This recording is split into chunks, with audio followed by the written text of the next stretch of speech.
첫 번째 경기 부산 아이파크 대 경남FC 분석 시작해보겠습니다. 조성환 감독은 상당히 공격적인 성향으로 가닥을 잡은 듯한 상황이다. 지난 경기에서는 4백으로 전환을 하는 모습을 보여주면서 라이트백 강지훈도 상당히 측면 미드필더처럼 활용을 하는 모습. 사실 수비수들의 문제가 없지 않은 팀이라서 부산이 이를 공격으로 견디겠다는 수를 낸 것으로 보고 있다. 최근 경남을 상대로는 4승 1무로 좋은 모습을 보여준 팀이기는 하지만 변수가 많은 난전 상황이 나올 가능성이 높아 보인다. 경남의 고질적인 문제는 지키는 데 있다. 지난 경기에서도 2골을 먼저 넣었지만 후반전에 2골을 내주면서 무승부에 그친 것.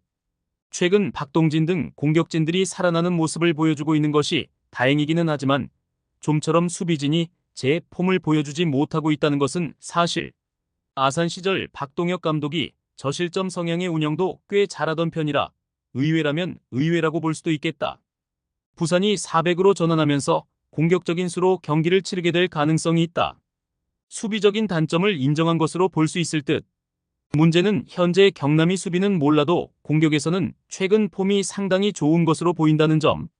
두 번째 경기 부천FC 대 수원삼성 분석 시작해보겠습니다. 최근에는 수비적인 약점이 두드러지고 있다. 특히 매우 수비적인 김포를 상대로 1-0으로 이긴 매치를 제외하면 공격적으로 나서는 안양천 안경남 등의 팀을 상대로는 실점을 꼬박꼬박 허용하고 있는 모습.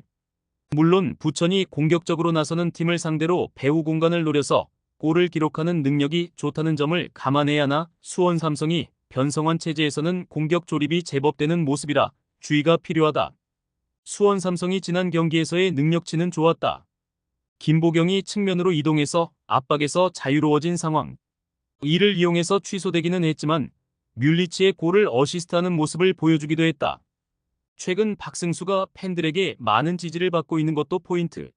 전체적으로 홍원진이 중원에서 버텨주면서 포백을 보호하는 능력을 보여주는 등 내용 자체는 나름대로 괜찮게 흘러가고 있다.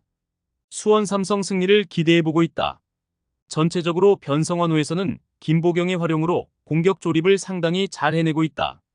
부천이 아무리 상대가 공격적으로 나서는 배후를 잘 공략한다고 하더라도 최근 공격적인 성향의 팀을 상대로는 수비가 버텨주지 못하고 있는 모습. 물론 수원 삼성도 공격 결정력은 아주 좋지는 못하다. 세 번째 경기 성남FC 대 전남드래곤 분석 시작해보겠습니다. 최근 치르는 매치에서는 매번 2골 이상의 실점을 내주고 있다. 최철호 감독도 버티는 힘에 대한 불안을 꽤 쏟아내고 있는 모습.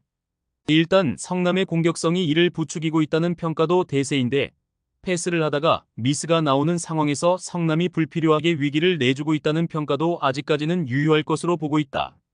외국인 선수들의 힘으로 득점포를 기록하는 모습도 보이고 있지만 역시 수비가 약하면 크게 돋보이는 성과를 내기는 어렵다. 늘 다득점 다실점 성향을 띠는 편이다. 지난 부산전에서도 먼저 3골을 허용한 것이 패인이 되었지만 그래도 2골을 후반에 따라가는 등 장점을 이어가고 있다는 게 전남의 큰 장점. 하남, 김종민, 발디비아 등 골에 기여할 수 있는 선수들이 많다는 점도 전남의 득점 기복을 줄이는 요소라고 볼 수 있을 것. 전남 승리를 기대해보고 있다.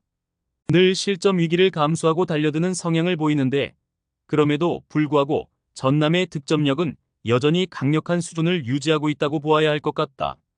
성남이 현재 패스에서의 미스나 전반적인 실점 통제 능력이 매우 하락한 상황. 전남이 골을 많이 넣는 식으로 접근해서 이득을 챙길 수 있다고 본다. 최종 조합은 영상 아래 고정 댓글로 말 걸어주시면 오늘 정보방에서 무료로 공유해드립니다. 제발 손해보면서 토토하지 말고 다같이 웃으면서 즐겁게 베팅합시다. 함께 하실 분들은 부담 갖지 마시고 편하게 말 걸어주세요.